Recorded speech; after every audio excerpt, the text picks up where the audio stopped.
بسم الله الرحمن الرحيم. الحمد لله الذي أنزل على عبده الكتاب ولم يجعل له عوجا قيما لينذر بأسا شديدا من لدنه ويبشر المؤمنين الذين يعملون الصالحات أن لهم أجرا حسنا ماكثين فيه أبدا وينذر الذين قالوا اتخذ الله ولدا ما لهم به من علم ولا لآبائهم كبرت كلمة تخرج من أفواههم إن يقولون إلا كذبا فلعلك باخع نفسك على آثارهم إن لم يؤمنوا بهذا الحديث أسفا إنا جعلنا ما على الأرض زينة لها لنبلوهم أيهم أحسن عملا وإنا لجاعلون ما عليها صعيدا جرزا أم حسبت أن أصحاب الكهف والرقيم كانوا من آياتنا عجبا إذ أوى الفتية إلى الكهف فقالوا ربنا آتنا من لدنك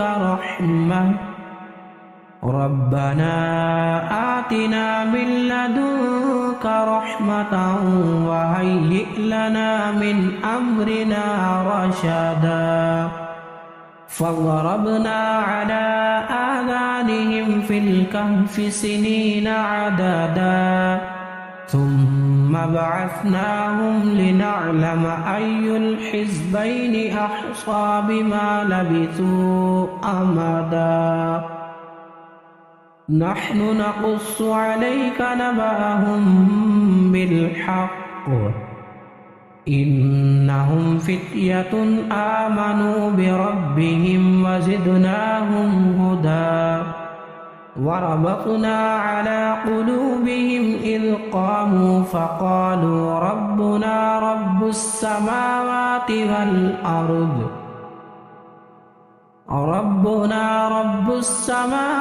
والأرض لن ندعو من دونه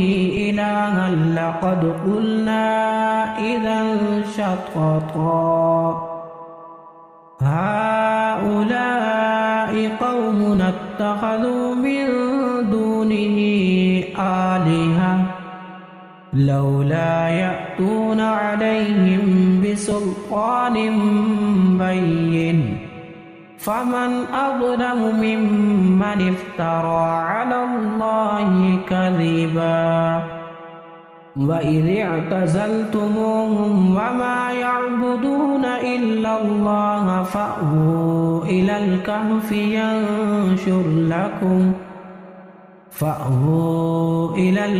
ينشر لكم ربكم من رحمته ويهيئ لكم من أمركم مرفقا وترى الشمس إذا طلعت تزاور عن كهفهم ذات اليمين وإذا غربت تقرضهم ذات الشمال وهم في فجوة منه ذلك من آيات الله من يهد الله فهو المهتد ومن يضلل فلن تجد له وليا مرشدا وتحسبهم أيقاظا وهم رقود ونقلبهم ذات اليمين وذات الشمال وكلبهم باسط ذراعيه بالوصيد لو اطلعت عليهم لوليت منهم فرارا ولملئت منهم رعبا وكذلك بعثناهم ليتساءلوا بينهم قال قائل منهم كم لبثتم قالوا لبثنا يوما أو بعض يوم قالوا ربكم أعلم بما لبثتم فابعثوا أحدكم بورقكم هذه إلى المدينة فلينظر أيها أزكى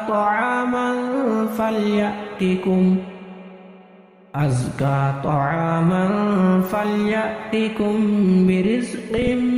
منه وليتلطف ولا يشعرن بكم أحدا إنهم إن يظهروا عليكم يرجموكم أو يعيدوكم في ملتهم ولن تفلحوا إذا أبدا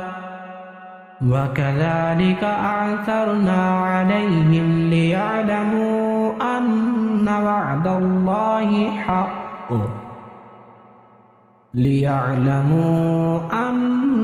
وعد الله حق وأن الساعة لا ريب فيها إذ يتنازعون بينهم أمرهم فقالوا ابنوا عليهم بنيانا ربهم أعلم بهم قال الذين غلبوا على أمرهم لنتخذن عليهم مسجدا سيقولون ثلاثة رابعهم كلبهم ويقولون خمسة سادسهم كلبهم رجما بالغيب ويقولون سبعة وثامنهم كلبهم قل ربي أعلم بعدتهم ما يعلمهم إلا قليل فلا تمار فيهم إلا مراء ظاهرا ولا تستفت فيهم منهم أحدا ولا تقولن لشيء إني فاعل ذلك غدا إلا أن يشاء الله واذكر ربك إذا نسيت وقل عسى أن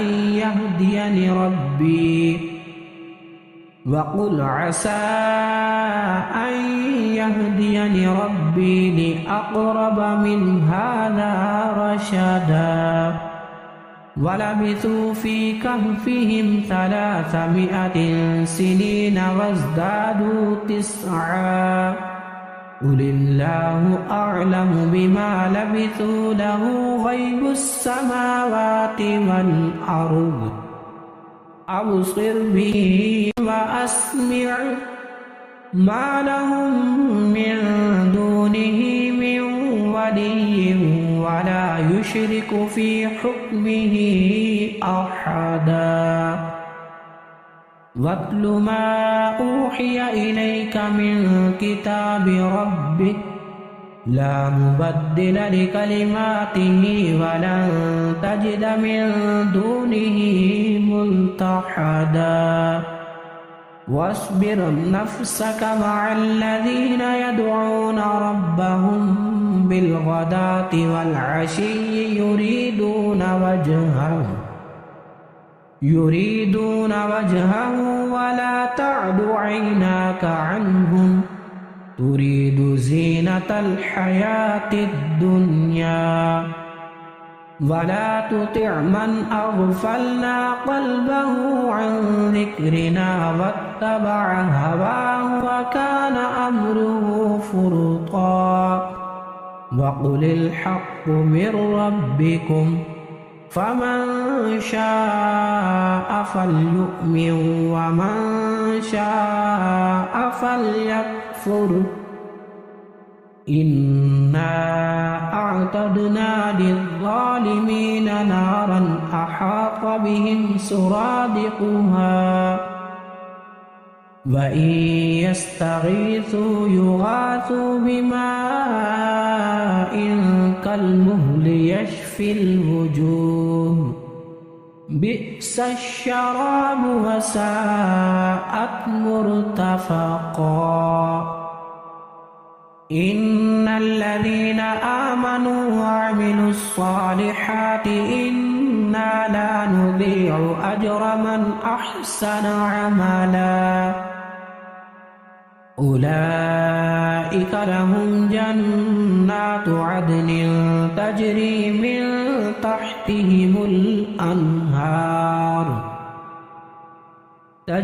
من تحتهم الأنهار يحلون فيها من أساور من ذهب ويلبسون ثيابا خضرا من سندس واستبرق متكئين فيها على الأرائك نعم الثواب وحسنت مرتفقا واضرب لهم مثلا الرجلين جعلنا لأحدهما جنتين من أعناب وحففناهما بنخل وجعلنا بينهما زرعا كلتا الجنتين آتت أكلها ولم تظلم منه شيئا وفجرنا خلالهما نهرا وكان له ثمر فقال لصاحبه وهو يحاوره أنا أكثر منك مالا وأعز نفرا ودخل جنته وهو ظالم لنفسه قال ما أظن أن تبيد هذه أبدا وما أظن الساعة قائمة ولئن رددت إلى ربي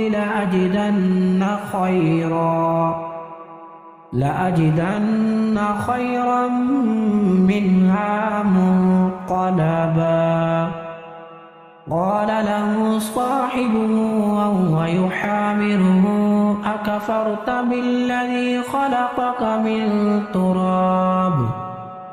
أكفرت بالذي خلقك من تراب ثم من نطفة ثم سواك رجلا لكن هو الله ربي ولا أشرك بربي أحدا ولولا إذ دخلت جنتك قلت ما شاء الله لا قوة إلا بالله إن ترني أنا أقل منك مالا وولدا فعسى ربي أن يؤتيني خيرا من جنتك ويرسل عليها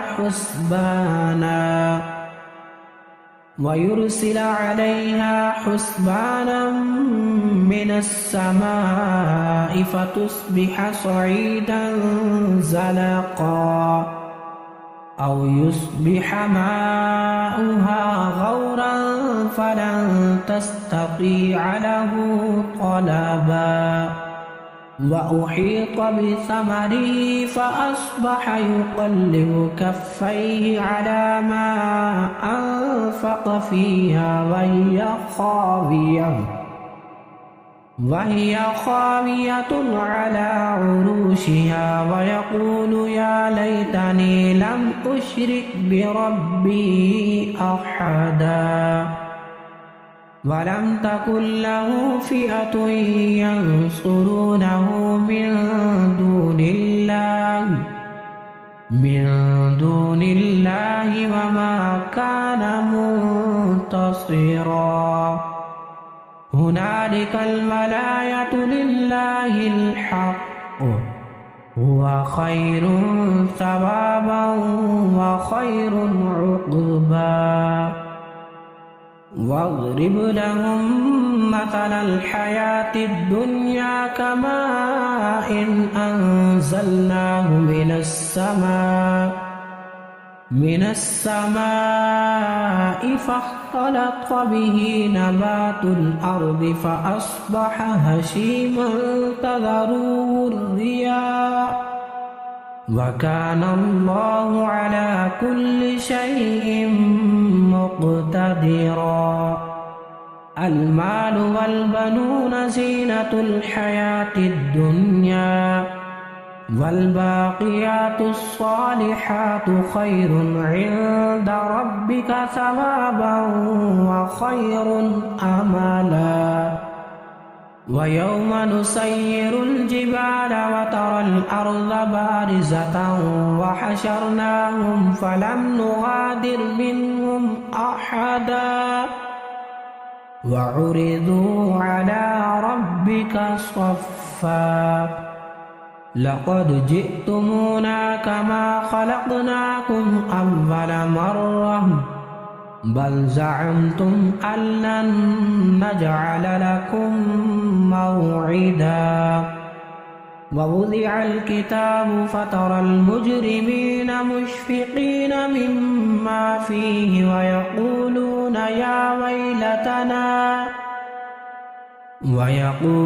يا ويلتنا ما لهذا الكتاب لا يغادر صغيرة ولا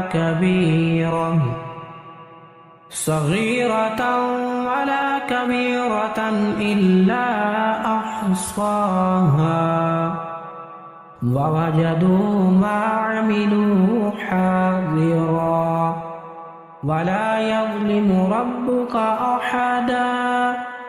وإذ قلنا للملائكة اسجدوا لآدم فسجدوا إلا إبليس كان من الجن ففسق عن أمر ربه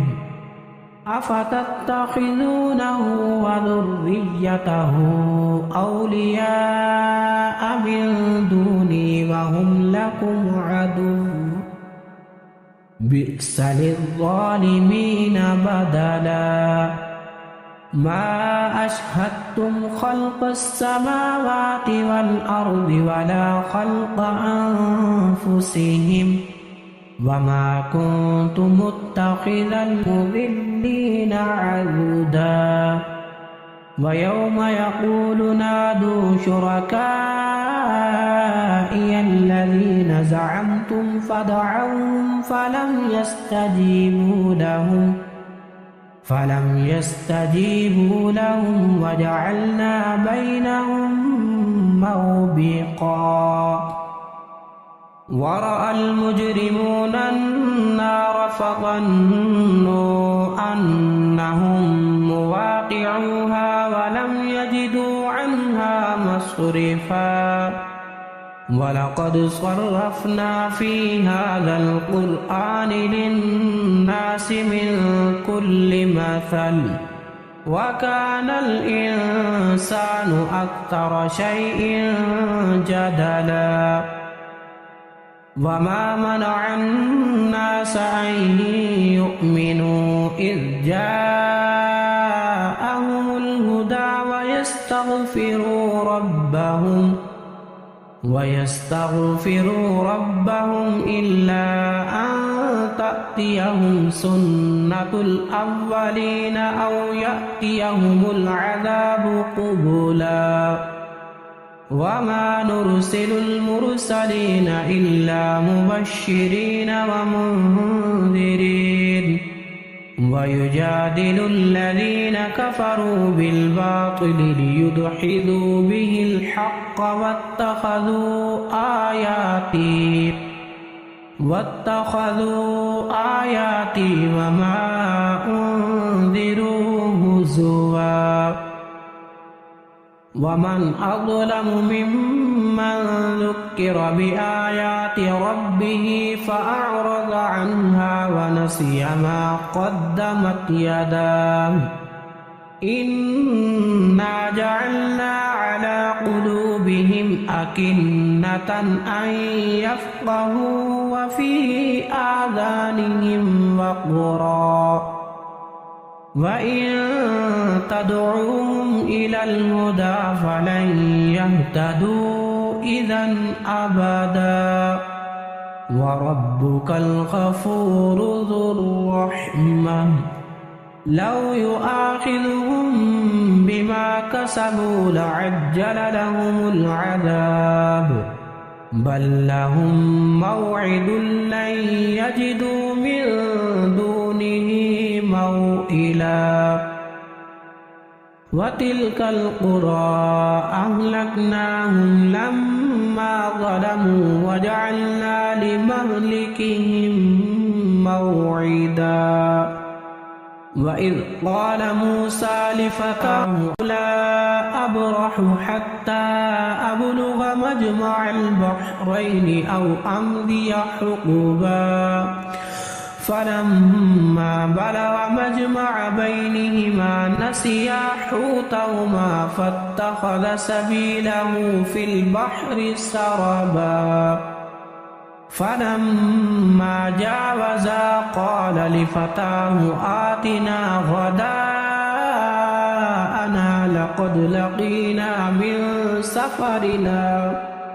لقد لقينا من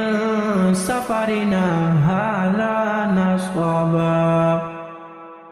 قال أرأيت إذ أوينا إلى الصخرة فإني نسيت الحوت وما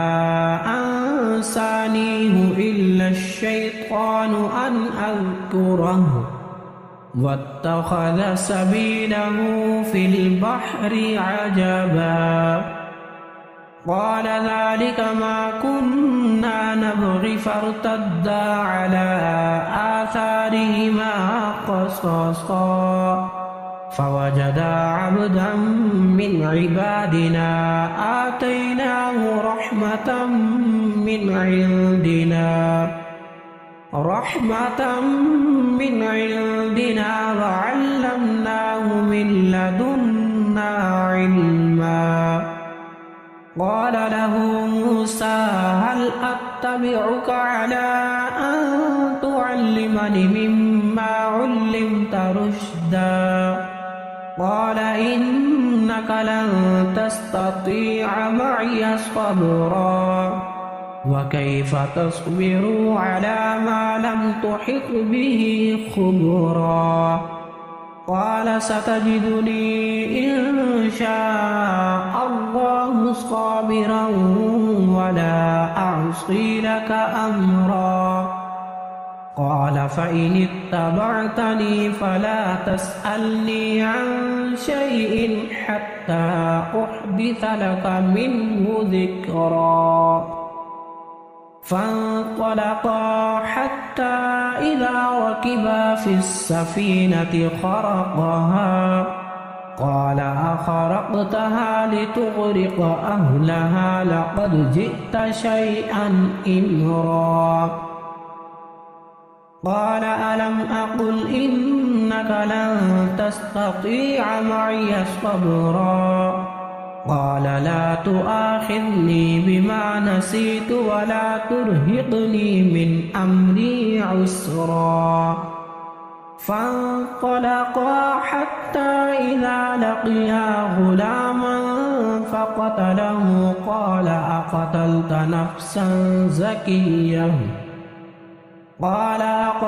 نفسا زكية بغير نفس لقد جئت شيئا نكرا قال ألم أقل لك إنك لن تستطيع معي صبرا قال إن سألتك عن شيء بعدها فلا تصاحبني قد بلغت من لدني عذرا فانطلقا حتى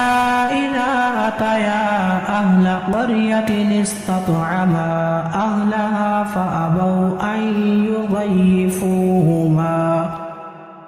فأبوا أن يضيفوهما فوجدا فيها جدارا يريد أن ينقض فأقامه قال لو شئت لاتخذت عليه أجرا قال هذا فراق بيني وبينك سأنبئك بتأويل ما لم تستطع عليه صبرا أما السفينة فكانت لمساكين يعملون في البحر فأردت أن أعيبها وكان وراءهم ملك يأخذ كل سفينة غصبا وأما الغلام فكان أبواه مؤمنين فخشينا أن يرهقهما طغيانا وكفرا فأردنا أن يبدلهما ربهما خيرا منه زكاة وأقرب رحما وأما الجدار فكان لغلامين يتيمين في المدينة وكان تحته كنز لهما وكان أبوهما صالحا فأراد ربك أن يبلغا أشدهما ويستخرجا كنزهما رحمة من ربك وما فعلته عن أمري ذلك تأويل ما لم تستطع عليه صبرا ويسألونك عن ذي القرنين قل سأتلو عليكم منه ذكرا إنا مكنا له في الأرض وآتيناه من كل شيء سببا فأتبع سببا حتى إذا بلغ مغرب الشمس وجدها تغرب في عين حمئة ووجد عندها قوما قلنا يا ذا القرنين إما أن تعذب وإما أن تتخذ فيهم حسنا قال أما من ظلم فسوف نعذبه ثم يرد إلى ربه فيعذبه عذابا نكرا وأما من آمن وعمل صالحا فله جزاء الحسنى وسنقول له من أمرنا يسرا ثم أتبع سببا حتى إذا بلغ مطلع الشمس وجدها تطلع على قوم لم نجعل لهم من دونها سترا كذلك وقد أحطنا بما لديه خبرا ثم أتبع سببا حتى إذا بلغ بين السدين وجد من دونهما قوما لا يكادون يفقهون قولا قالوا يا ذا القرنين إن يأجوج ومأجوج مفسدون في الأرض فهل نجعل لك خرجا على أن تجعل بيننا وبينهم سدا قال ما مكني فيه ربي خير فأعينوني بقوة أجعل بينكم وبينهم ردما آتوني زبر الحديد حتى إذا ساوى بين الصدفين قال انفخوا حتى إذا جعله نارا قال آتوني أفرغ عليه قطرا فما استطاعوا أن يظهروا وما استطاعوا له نقبا قال هذا رحمة من ربي فإذا جاء وعد ربي جعله دكا وكان وعد ربي حقا وتركنا بعضهم يومئذ يموج في بعض ونفخ في الصور فجمعناهم جمعا وعرضنا جهنم يومئذ للكافرين عرضا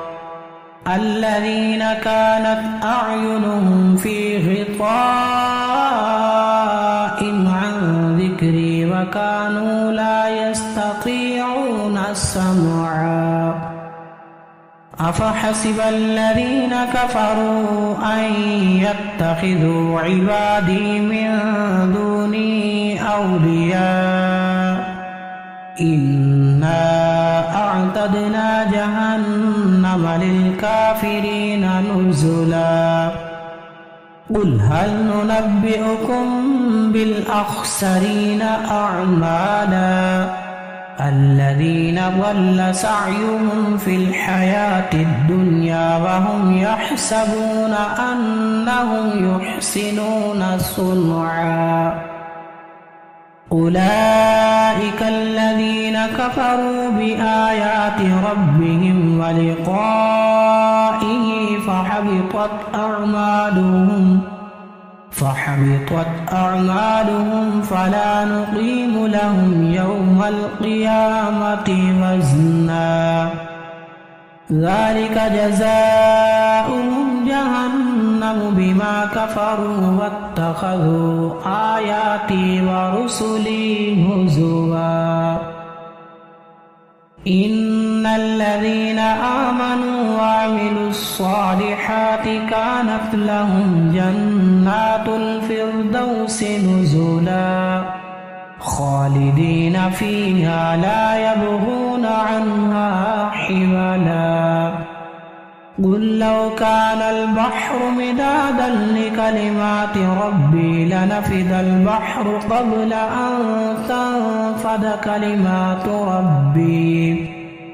قبل أن تنفد كلمات ربي ولو جئنا بمثله مددا قل إنما أنا بشر مثلكم يوحى إلي أنما إلهكم إله واحد فمن كان يرجو لقاء ربه فليعمل عملا